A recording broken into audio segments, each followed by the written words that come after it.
ታዋቂዋ የፊልም አክተርና ተዋናይት ሰላማዊት ተስፋዬ አይኗ ከመጥፋት ለጥቂት ተረፈ። ይህም እንግዲህ ሁኔታ የተከናወነው በአንድ ቸርች ውስጥ ሰላማዊት ተስፋዬ እንደሚታወቀው የፕሮቴስታንት ሃይማኖት ተከታይ እንደሆነች ይታወቃል። እግዚአብሔር ፍጥረታትን ሁሉ ሲፈጥር ከምድር በታች ያለች ውሃ ሴት ናት፣ ከጠፈር በላይ ያለው ውሃ ወንድ ነው ይላል። ጥያቄ፣ የትኛው ውሃ ነው የሚመቻችሁ? ሴት ውሃ ወይስ ወንድ ውሃ?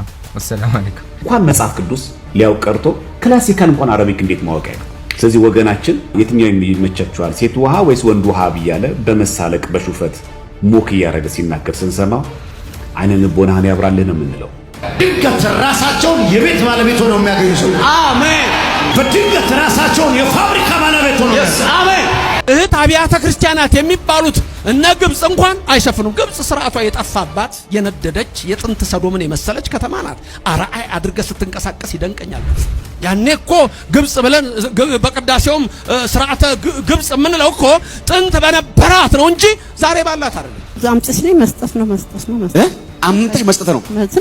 አገልጋይ ነው። ግን ከመናፍስቱ ዓለም ጋር ኪዳን ያደረገ አገልጋይ፣ ከጨለማው ዓለም ጋር ኪዳን ያደረገ ነብይ ነው። እንደውም ነብይ አይደለም፣ ስያሜው አፖስትል ተብሎ ነው የሚጠራው። አዎ ጌታዬ ጌታዬ የሚለኝ ሁሉ መንግስተ ሰማያት አይገባም። ምክንያቱም ብዙ ሐሰተኞች ስላሉ። ከዚህ ከሐሰተኛ የተቀበልከውን ጌታ አይ እኔ አያገባኝም እኔ ኢየሱስ ጌታ መሆኑን ነው ማምነው ብትል መንፈስን ሁሉ ግን ምን አድርጋለ መርምር ብሎ ነግሮሃል መጀመሪያ። ወልድኪ ነፍሳተ ሶባራየኪ በሳተ ኩነኔ ዘሃሙ። ታዋቂዋ የፊልም አክተርና ተዋናይት ሰላማዊት ተስፋዬ አይኗ ከመጥፋት ለጥቂት ተረፈ። ይህም እንግዲህ ሁኔታ የተከናወነው በአንድ ቸርች ውስጥ ሰላማዊት ተስፋዬ እንደሚታወቀው የፕሮቴስታንት ሃይማኖት ተከታይ እንደሆነች ይታወቃል። እቺ ተዋናይት እንግዲህ በአንድ ቸርች አንድ ፓስተር ጥሪ ባቀረበበት መሰረት እዛ ቸርች እንግዲህ ለመካፈል ሄዳ በአጋጣሚ የአይን የማጥፋት መርሃ ግብር በሚል በዛ አጋጣሚ አይኗ ላይ በተረጨ ስፕሬ እንግዲህ ሌሎቹም እንደዚሁ ስፕሬው እየተረጨባቸው ነበር። እሷም እንግዲህ አይኗን በስፕሬ ተረጭታ ከቆየች በኋላ በጣም ህመም ሲሰማት ከዛ ቸርች ወጣ ወደ ሕክምና ሄደች። ሕክምና ከሄደች በኋላ መፍትሄ አላገኘችም ነበረ። ከዛ በኋላ ወደ ራሷ ወደ ልቦኗ ሰላማዊት ተስፋዬ ተመልሳ በቀጥታ የሄደችው ወደ ጭንቃ አማላጇ ወደ የምሕረት ቃል ኪዳን አማላጅ ወደ ሆነችው የምሕረት ቃል ኪዳን ወደ ተሰጣት ለሰው ልጆች ሁሉ ፍጥረት ሁሉ አማላጅ ትሆን ዘንድ እግዚአብሔር አስቀድሞ ለሰው ልጆች የሰጣት ቅድስት ኪዳነ ምሕረት ወደ ሰሚነሽ ኪዳነ ምሕረት ነው ሄደችው። ሰሚነሽ ኪዳነ ምሕረት ሄዳ እንግዲህ ሰላማዊት ተስፋዬ ራሷን ከሰዎች ሰውራ ጸበልና እምነቷን ስትጠቀም ቆይታ እንዲሁም ጉዳት የደረሰባት አይኗ ላይ ሰውነቷ ላይ እምነትና ጸበሏን በማድረግ በመጸለይ ንስሐ በመግባትና በመጸለይ እንግዲህ አይኗ ከመጥፋት ለጥቂት ተርፏል ማለት ነው። በዚህ ሁኔታ ብዙዎቹ እንዲህ አይነት ቦታዎች ላይ ሄደው ቅዱስ ጳውሎስ እንዳለው አንዳንዶች ለራሳቸው ለገዛ ጥቅማቸው በሚያጣምሙት ወንጌል ተስበው የሄዱ ሰዎች ብዙ ጉዳት እየደረሰባቸውና ራሳችሁን መጠበቅ እንዳለባችሁ እዚህ አጋጣሚ ግንቦት 23 ከሌሊቱ 7 ሰዓት ላይ እሁድ ቀን ድንገት 7 ሰዓት ላይ ምድሪቱ ላይ ከባድ የሆነ ጦርነት እንደ ሀገር ሊከፍት የተዘጋጀን ኃይል አያል። ድንገት ራሳቸውን የቤት ባለቤት ሆነው የሚያገኙ ሰው አሜን። በድንገት ራሳቸውን የፋብሪካ ባለቤት ሆነው አሜን። አንተ አሁን ምድሪቷን እንደዚህ ከፍ አድርገው ሲያሸክሙ አንተ የት ሆነ ነው? እኔ ከምድሪቷ በታች ሆኜ ሲጭሩብህ የት ጋር ቆምክ ብዬ እንደዚሁ ይያለሁ። ይሄን ቪዲዮማ ቢያንስ 5 ጊዜ ኮፒ ሊንክ ሳታረጉ እንዳታሳልፉ። ይቀደሉት የለ እንዴ? እንዲያው ደግነቱ ጀሮ አለመሙላት። በነገራችን ላይ ጨለማ ውስጥ ያለን አሁን ያለህበት ጨለማ እኮ ነው ተብሎ እስከሚነገር በጨለማ ውስጥ መሆኑን ከረሳ ይሄ ሰው አይደለም በድን ነው ሬሳ። አሁን ግን የገባኝ ነብይ የሚለውን ስም ለመሰጠት የመዋሸት አቅም የመዋሸት ድፍረት ያለው ሰው ነው መሰል የሚቀርብ ለውድድር። አታዩም እንዲህ ውሸት እንደዝና እንዲህ ሲደረደር። ለነገሩ ገና ምን አይታችሁ ድብን ያለ ውሸት በተወራ ቁጥር አሜን የሚል ምእመን እስካልጠፋ ድረስ ገና ይወለዳል የውሸት ማስተር ያለው ሰማዩን በበሬ አንከብክቦ የሚያስ ገና። ስለዚህ ውሸታሞችና ውሸት እንዲጠፋ በተዋሸ ቁጥር አሜን የሚለው ሰው የልቡ ቀዳዳ በእውነት ክር ይሰፋ። እንዴ ቆይ ልታሳልፈው ነው እንዴ? ኮፒ ሊንክ እኮ አላደረግም እንዴ? እህት አብያተ ክርስቲያናት የሚባሉት እነ ግብጽ እንኳን አይሸፍኑም። ግብጽ ስርዓቷ የጠፋባት የነደደች የጥንት ሰዶምን የመሰለች ከተማ ናት። አርአይ አድርገህ ስትንቀሳቀስ ይደንቀኛል። ያኔ እኮ ግብጽ ብለን በቅዳሴውም ስርዓተ ግብጽ የምንለው እኮ ጥንት በነበራት ነው እንጂ ዛሬ ባላት አይደለም። ከካቶሊክ ጋር ተጋብታለች። ስለ አሃት አብያተ ክርስቲያናት እንደዚህ አይነት ጠንከር ያለ ንግግር እኔ እንጃ ከምን አንጻር እንደሚነገር ግን በጣም ከባድ ነገር ነው። በነገራችን ላይ ይህንን የምትመለከቱ ሰዎች የቤተ ክርስቲያን ባህሪያት ብለን የምንማማራቸው ወይንም ቤተ ክርስቲያን ያስተማረችን ነገር ለዩኒቨርሳል ቤተ ክርስቲያን በትክክል ይሰራል። ምን የሚለው አንዲት ቅድስት ንጽሕት ኩላዊት የሚለው የግብጽ ቤተ ክርስቲያን የራሱ የጌታ ኢየሱስ ክርስቶስ አካል ናት። የኔ ቤተ ክርስቲያን ናት። ምስጢራትን ልፈጽምባት የምችላት ቴዎሎጂካሊ አንዲት ቤተ ክርስቲያን የሆንን ቤተ ክርስቲያን ናት። ስለዚህ የግብጽ ቤተ ክርስቲያንም አንዲት ንጽሕት ኩላዊት ቅድስት ቤተ ክርስቲያን ናት ማለት ነው። ይቺን ቅድስት ንጽሕት ኩላዊትና አንዲት ቤተ ክርስቲያን በዚህ ልክ መናገር በጣም ይከብዳል። ስለ ቤተ ክርስቲያን የምንነጋገራቸው እያንዳንዱ ነገሮች የኢትዮጵያ ቤተ ክርስቲያንን ብቻ የሚመለከቱ አይደሉም። ይልቁንም ኦሪየንታል ኦርቶዶክስን እንዳጠቃላይ የሚመለከት ነገር ነው። ስለዚህ የኛው የሆነችን ቤተ ክርስቲያን በዚህ ልክ መናገር በጣም ይከብዳል። እርግጥ ነው ፖለቲካል የሆኑ ጉዳዮች ምናምን ሊኖሩ ይችላሉ። አይደለም ከአንድ ሌላ ሀገር ሲኖድና ከሌላ ሀገር ሲኖድ ይቅርና አንድ ቦታ እዚሁ ሀገራችን ላይ ብቻ እንኳን በሲኖድ መካከል የተለያየ አይነት ፖለቲካል ቤተክርስቲያናዊ ፖለቲካል ኢሹዎች ሊኖሩ ይችላሉ። ይሄ ግን ተይዞ ቤተክርስቲያኗን እንደ ቤተክርስቲያን በዚህ ልክ መናገር በጣም አግባብ ያልሆነ ንግግር ነው።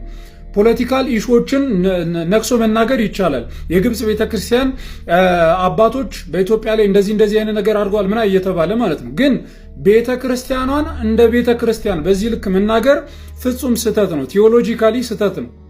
ቴዎሎጂካሊ ስህተት ነው። ከመጽሐፍ ቅዱስ አንጻር ስህተት ነው። ከክርስቶስ ኢየሱስ አንጻር ስህተት ነው። ከቤተክርስቲያን ትምህርት አንጻር ስህተት ነው። የጌታን ቤተክርስቲያን በዚህ ልክ እንዲመናገር አይቻልም። የትኛውም ክርስቲያን ይሄ ስድብ ነው። የጌታን ቤተክርስቲያን የጌታን አካል መሳደብ ነው። ስለዚህ በፍጹም እንደዚህ ሊደረግ አይገባም። እንደዚህ የምታደርጉ ሌሎች መምህራን ከእንደዚህ አይነት ነገር ልትቆጠቡ ይገባል። መምህራችን መምህር ዘበነ ለማ ይህንን ከምን አንጻር እንደተናገሩት አላውቅም። በእርግጥ ሀገሪቷ እያሉ ነበርና እኔ ሀገሯን ከሆነ እየተናገሩ ያሉት ችግር የለውም። ቤተክርስቲያኗን ግን ከሆነ ከካቶሊክ ጋር ተጋብታለች የተባለው ቤተክርስቲያኗን ከሆነ ይሄ ስህተት ነው። በነገራችን ላይ ቤተክርስቲያን የክርስቶስ ኢየሱስ ሙሽራ ናት። እስከ ዓለም ፍጻሜ የምጠብቀው እርሱን ነው። ይህ ቃል ለግብጽ ቤተክርስቲያንም የሚሰራ ቃል ነው። የኢትዮጵያን ቤተክርስቲያን ብቻ የሚመለከት አይደለም። ስለዚህ እንዲህ አይነት ስህተቶችን ማስወገድ በጣም መልካም ነው ብዬ አስባለሁ። ሰላም ክርስቶስ ይብዛላችሁ። አምጥሽ ላይ መስጠት ነው አምጥሽ መስጠት ነው። አገልጋይ ነው። ግን ከመናፍስቱ ዓለም ጋር ኪዳን ያደረገ አገልጋይ ከጨለማው ዓለም ጋር ኪዳን ያደረገ ነብይ ነው። እንደውም ነብይ አይደለም፣ ስያሜው አፖስትል ተብሎ ነው የሚጠራው። አዎ እሺ፣ ደግሞ ነብይ ነኝ ብላ ራሷን የሾመች ነች። እያዩዋት ነው። ከመናፍስቱ ዓለም ጋር ኪዳን ያለው ጋናዊ ባል አግብታ የነበረች በሁለት ወሩ ኪዳኑን ከተረካከቡ በኋላ በሁለት ወሩ ተመልሳ ተፋታለች። በግልጥ በአደባባይ ነው የሚያዋርዳት። አሜን። አገልጋይ ነን እያሉ እንደዚህ እየበሉ በእውነት ቸርች እየከፈቱ አሁን ይሄ ሰው ያገለግላል። ቸርች አለው። አፈዘዘኝ እህቴ ምን ምንድን የቀባን እያሉ። እሺ አካውንቴ ዋርኒንግ ላይ ስለሆነ ኮፒ ሊንክ ሼር አድርጉ። ቢያንስ 5 ጊዜ ኮፒ ሊንክ አድርጉት። እንደሰማችሁት ይሄ ሰው አንድ አፖስትል የተባለ ሰው ከጥልቁ መንፈስ ጋር ቃል ኪዳን ፈጽሞ እያገለገለ እንደሆነ እየተናገረ ነው። እሱ ብቻ ሳይሆን ሌላ ሴትም ነብይ ነኝ የምትል ሴት ጭምር እንዲህ እንደምታረግ ጋናዊ ከሆነ ሰው ቃል ኪዳን ተቀብላ እንደዚህ እንደምታረግና እንደምታገለግል እየተናገረ ነው። በእርግጥ ራሱም እውነተኛውን ሐሰተኛ ማወቅ አይቻልም። ነገር ግን ብዙዎቻችሁ ጌታ ሆይ የምትሉት ኢየሱስ ጌታ ነው የምትሉት ከሐሰተኛ ነብይ የሰማችሁትን ወይም ደግሞ መጽሐፍ ሐሰተኛ ብሎ ከሚናገረው የሰማችሁትን ነው። መጽሐፍ ቅዱስ ሲናገር ማቴዎስ 7 ላይ በሰማይ ያለ አባቴን ፍቃድ ሳይፈጽም ጌታው የሚለኝ መንግስተ ሰማያት አይገባም። በዚያን ቀን ብዙዎች ጌታው በስምህ አጋንንት አላስወጣንም፣ በስምህ ብዙ ተአምራት አላደረግንም፣ በስምህ ትንቢት አልተናገርንም ይሉኛል። በዚያ ጊዜ ከቶ አላውቃችሁም እላችኋለሁ፣ እናንተ አመፀኞች ከእኔ ራቁ ብዬ በግልጽ እነግራችኋለሁ ይላል። ስለዚህ እንደዚህ ከተባሉ ሐሰተኛ ሰዎች ጋር ነው ጌታን አግኝተነዋል ብላችሁ የምትናገሩት። ኢየሱስ ጌታ ነው የምትሉት የትኛውን ጌታ እንደሆነ መለየት አልቻልንም። ስለ የትኛው ጌታ ነው የምታወሩት ብለን የምንናገረው እንደዚህ አይነት ነገሮች ስላሉ ነው። ከዛ ውጪ መጽሐፍ ቅዱስ በአንደኛው ዮሐንስ ምዕራፍ 4 ላይ ወዳጆች ሆይ መንፈስን ሁሉ አትመኑ፣ ነገር ግን መናፍስት ከእግዚአብሔር መሆናቸው መርምሩ፣ ብዙዎች ሐሰተኞች ነቢያት ወደ ዓለም መጥተዋልና ይላል።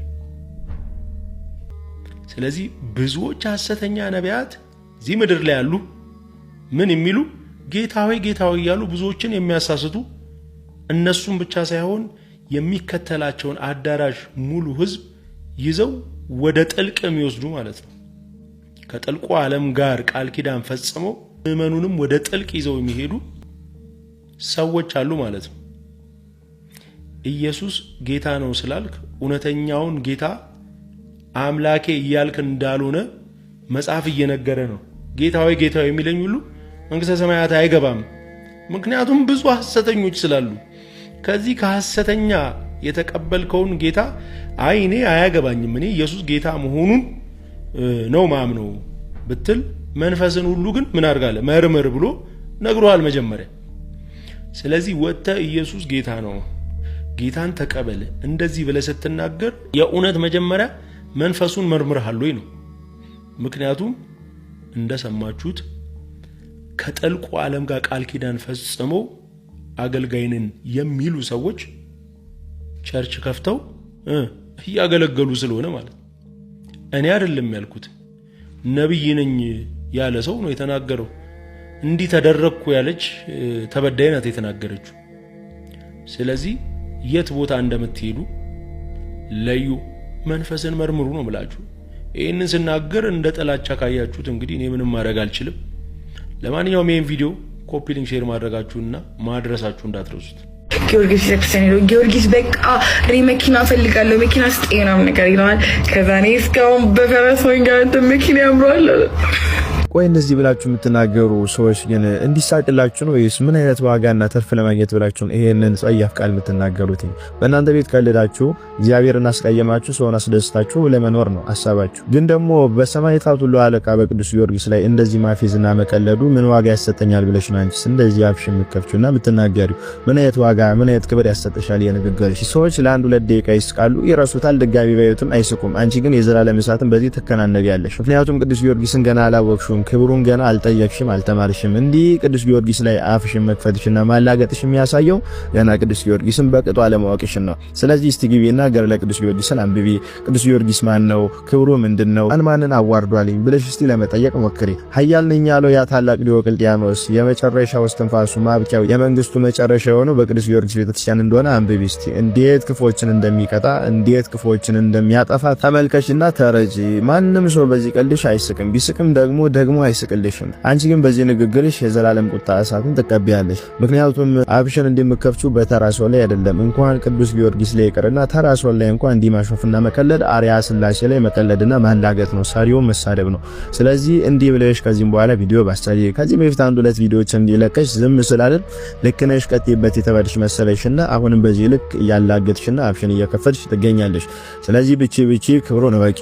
ነገ በዕለተ ምጽአት በፍርድ ቀን ትማፍ ወተታሰር ልሳን አፍ ዝም ይላል፣ ልሳን ይተሳሰራል። ያኔ የምታወሪ የምትመልሺው አታገኝምና ካሁኑ ልቦናሽን መልሰሽ ቅዱስ ጊዮርጊስ ቤተክርስቲያን ሄደሽ ለሰራሽ ስራ በሌሊት ንስሐ ገብተሽ ይሄንን ቪዲዮ አጥፍተሽ ይቅርታ ብትጠይቂ መልካም ነው። አለበለዚያ ግን እግዚአብሔር ባከበራቸው ሰዎች ቅዱሳን ላይ በዚህ ልክ ያውም ደግሞ በሊቀ ሰማዕታት በሰማዕታት ሁሉ አለቃ ዓለም ከተፈጠረ ዓለም እስከሚያልፍ ድረስ ለሚሞቱ ሰማዕታት አለቃቸው በሆነ በቅዱስ ጊዮርጊስ ላይ በዚህ ልክ ማላገጡ አፍ ማላቀቁ መልካም አይደለም። አማረልን ሰው ሳቀልን ብላችሁ የምትናገሩት ነገር እናንተን ያጠፋችኋልና ተጠንቀቁ። በቅዱሳን ላይ በእግዚአብሔር ስም ላይ በድንግል ማርያም ላይ በማንኛውም ነገር ላይ በዚህ ልክ ባቀልዱና ባታሹፉ መልካም ነው። ጨዋታ እኮ ነው ቀልድ እኮ ነው ብላችሁ መጣችሁ በኮሜንት አትጻፉብኝ። ምክንያቱም እንደዚህ አይነት ቀልድና ጨዋታ የለም። እግዚአብሔር ያከበራቸውን እግዚአብሔር ባከበራቸው ልክ እንኳን ማክበር ባንችል በምንሽረው ልክ ብናከብራቸው መልካም ነው። አለበለዚያ ግን የሚመጣውን ፍርድ መቀበል ለኛ ይቅርና ለሰሚውም ከባድ ነው። ስለዚህ ተመልሰሽ ንስሐ ገብተሽ ይሄን ቪዲዮ አጥፍተሽ ይቅርታ ብትጠይቂ ይላለው። ኮፒ ሊንክ ሼር ፖስት ያደረጋችሁ ሜንሽን እያደረጋችሁ አድርሱላትኝ። ይቆያል። በክርስትና ውሃ ጾታ እንዳለው ላሳያችሁ። መጽሐፈ አክሲማሮስ ተመልከቱ። እንደዚህ ይላል፣ እግዚአብሔር ፍጥረታትን ሁሉ ሲፈጥር እነዚህን ውሆች ሴት እና ወንድ አድርጎ ፈጥሯቸዋል። ከምድር በታች ያለች ውሃ ሴት ናት፣ ከጠፈር በላይ ያለው ውሃ ወንድ ነው ይላል። ስለዚህ በክርስትና ሴት ውሃና ወንድ ውሃ አለ ማለት ነው። ጥያቄ፣ የትኛው ውሃ ነው የሚመቻችሁ? ሴት ውሃ ወይስ ወንድ ውሃ? ወሰላሙ አለይኩም። በመጽሐፈ ሄኖክ በምዕራፍ 14 ቁጥር 33 እንደዚህ ይላል፣ ከሰማያት በላይ ያለ ውሃ ግን ተባዕታይ ነው፣ የወንድ አንቀጽ ማለት ነው። ከምድር በታች ያለ ውሃም አንስታይ ናት ይላል። በሴት አንቀጽ ይገልጻል። መጽሐፍ አክሲማሮስ ላይ የምናገኘው ገጸ ንባብ መጽሐፍ ቅዱስ ላይ ያለ ገጸ ንባብ ነው። ይህ በ2000 ዓመተ ምህረት የታተመው መጽሐፍ ቅዱስ ላይ እናገኘዋለን። 1433 ላይ ማይሰ ዘመልዕልተ ሰማያት ይላል። በሰማይ ከጠፈር በላይ ያለው ውሃ ተባዕታይ ውእቱ ይላል። ወማይሰ ዘመተተ ምድር ይላል። ከምድር በታች ያለችውን ደግሞ አንስታይ ይእቲ ሴት ናት ይላል። በግዕዙ የታተመው መጽሐፍ ቅዱስ ላይ ይሄን እናገኘዋለን። በ2000 ዓመተ ምህረት የታተመው መጽሐፍ ቅዱስ ላይ እናገኘዋለን። ስለሆነም ባጭሩ ገድላት ድርሳናታችሁን ላሳያችሁ የኦርቶዶክስ መጽሐፍ ብሎ ከመተቸት ይልቅ ቃሉ መጽሐፍ ቅዱስ ላይ የሚገኝ ቃል ነው። መጽሐፈ ሄኖክ ምዕራፍ 14 ቁጥር 33 ላይ የምናገኘው ነው። ስለዚህ ይሄ መጽሐፍ አክሲማሮስ ያመጣው መጽሐፍ ቅዱስ ላይ መጽሐፈ ሄኖክ ላይ የተዘገበውን ያስቀምጠልን። አንድ ከግዕዙ ባሻገር መጽሐፈ ሄኖክ የእንግሊዝኛው ቅጅስ ምን ይላል? ተመለከቱ። መጽሐፈ ሄኖክን ምዕራፍ 54 ቁጥር 8 ላይ እናገኘዋለን። በዚህ ገጸ ንባብ ኤንድ ኦል ይላል and all the water shall be joined with the waters ካለ በኋላ that which is above the heaven ከሰማይ ከጠፈር በላይ ያለው is the masculine ይላል፣ ተባዕታይ ነው ይልና and the water which is beneath the earth is the feminine አንስታይ ናት። በአይሁድ ታልሙድ ጀሩሳሌም በሚባለው the upper waters are ይላል the upper waters are male and the lower ones female ይላል። የኦርቶዶክስ መጽሐፍ ላይ የሚገኘው ይሄኛው ገጸ ንባብ መጽሐፍ አክሲማሮስ ላይ የሚሳለቅ ወገናችን የአይሁድ ጀሩሳሌም ታልሙድ የጻፍነው እኛ ነን። ኦርቶዶክስ ተዋህዶ ነው የጻፈችው። ይሄን ጀሩሳሌም ታልሙድ ላይ the upper waters ነው የሚለው፣ የላይኛው ጠፈር ሜል ነው የሚለው፣ the lower ones female ይላል። ከዛ ያብራራዋል what is the reason ይላል። በመጽሐፈ አክሲማሮስ የኦርቶዶክስ መጽሐፍ ውሃዎች ማለት ነው የብዙ ቁጥር ጾታ እንዳላችሁ ታውቃላችሁ ብሎ የሚሳለቅ ሰው የአይሁድ ታልሙድ ጀሩሳሌም ታልሙድ የማን መጽሐፍ ነው? ቃሉ መጽሐፍ ቅዱስ ላይ የሚገኝ ነው። በመጽሐፈ ሄኖክ በግዕዝም በአማርኛ በሙት ባህር በሚገኘው የመጽሐፈ ሄኖክ ጥቅሎች ላይ ቃል በቃል የሚገኝ ነው። ከዛም ባሻገር በዚህኛውም መጽሐፈ ሄኖክ ላይ የሚገኝ ነው። ከነዚህ ሁሉ አወራ በኋላ ትርጉሙ ታዲያ ምንድን ነው ካለ ዝናብን በተባዕታይ ልክ እንደ ዘር ሰጪ ይህንን ዘር ደግሞ ምድር ሴት ሆና ተቀብላ ፍሬ ታፈራለች። ዝናብን ተጠቅማ ለስልሳ አረስርሳ ለአዝርዕት ለአትክልት በሙሉ ፍሬ እንድታፈራ ያስችላታል። ስለዚህ ከምድር በታች ያለውን ውሃ በአንስታይ ልክ ዘር ተቀባይ ሆኖ ዝናቡ በወንድ አንቀጽ ዝናቡን ተቀብላ ፍሬ ያፈራች ምድር ደግሞ በሴት አንቀጽ ይገልጻል። የአይሁድ ታልሙድ የሚገልጸው ይሄንን ነው እንጂ ከጠፈር በላይ ያለው ውሃ የወንድ ልጅ ጾታ አይነት አለው፣ ከጠፈር በታች ያለው ውሃ የሴት ልጅ አይነት ጾታ ምልክት አላት አይልም። የአይሁድ ታልሙድም እንደዛ አይልም፣ የኛ መጽሐፍ ቅዱስም አይልም። ትርጓሜ አንድምታችንስ ምን ይላል? መጽሐፈ ሄኖክ ማይሰ ዘመልዕልተ ሰማያት ተባዕታይ ውእቱ ይላል። የኛ ሊቃውንቴን ሲያብራሩ መጽሐፈ ሄኖክ አንድምታ ተመልከቱ። በሰማዮች በላይ ያለው ውሃ ግን ተባዕታይ ነው አለ ይልና ከደብረ ቅዱስ የወረዱት ደቂቀ ሴት ጾታቸው ወንድ ነው ለማለት እንጂ ከጠፈር በላይ ያለው ውሃ የወንድ ልጅ አይነት የጾታ ምልክት አለው አይልም። በተመሳሳይ ቀጠል አድርጎ ገጽ 102 ስትመለከቱ ወማይሰ ዘመትተ ምድር ይላል። አንስታየት ይልና በታች ያለችው ውሃም አንስታይ ናት አለ። ካልበላም ይላል ከምድር በታች ያለችው ውሃ የሴት ልጅ ጾታ አይነት ምልክት አላት ነው የሚለው አይልም። ምን እንደሚለው ከደብረ ቅዱስ በታች ካለ ከምድረ ፋይድ የወጡት ሴቶች ናቸው ነው የሚለው። ስለዚህ ከጠፈር በላይ ያለው ውሃ ተባዕታይ ነው ሲል የወንድ ልጅ አይነት የጾታ ምልክት አለው አይልም። በአይሁድ ታልሙድም በእኛ ትርጓሜ አንድምታ ላይም የለም። ከጠፈር በታች ያለችው ውሃ ሴት ናት ሲልም ውሃዋ የሴት ልጅ አይነት የጾታ ምልክት አላት ማለቱ አይደለም። በእኛ ትርጓሜም የለም፣ በአይሁድ ትርጓሜም የለም። የክርስቲያኖች መጽሐፍ ብሎ የተሳለቀ ወገናችን የአይሁድ ታልሙድ የክርስቲያኖች ነው። እኛ ትርጓሜ አለን፣ እኛ አንድምታ አለን። ከኪሳችን ደስ ብሎን በዘፈቀደ አንተረጉሞ። ስለዚህ ወገናችን እንኳን መጽሐፍ አክሲማሮስ ከዛም አልፎ እንኳን መጽሐፍ ቅዱስ ሊያውቅ ቀርቶ ክላሲካል እንኳን አረቢክ እንዴት ማወቅ ያቅታል? ስለዚህ ጉዳዩ መጽሐፍ አክሲማሮስን ከማወቅ ከዚያም በላይ መጽሐፍ ቅዱስን ደግሞ በደንብ ከመረዳት ባሻገር እዚህ በጥንት አረብኛ ውሃን፣ ዝናብን በወንድ አንቀጽ፣ መሬትን፣ አፈርን በሴት አንቀጽ ይጠራል። ይሄ በክላሲካል በጥንት የአረብ ቋንቋ ላይ ያለ ነው። ያ ማለት ግን በወንድ አንቀጽ ተጠርተዋልና ዝናብና ውሃ የወንድ ልጅ የጾታ ምልክት አላቸው ማለት አይደለም። አፈርና ደግሞ መሬት በሴት አንቀጽ ስለተጠሩ የሴት ልጅ የጾታ ምልክት አላቸው ማለትም አይደለም። ይሄ ክላሲካል አረቢክ ነው።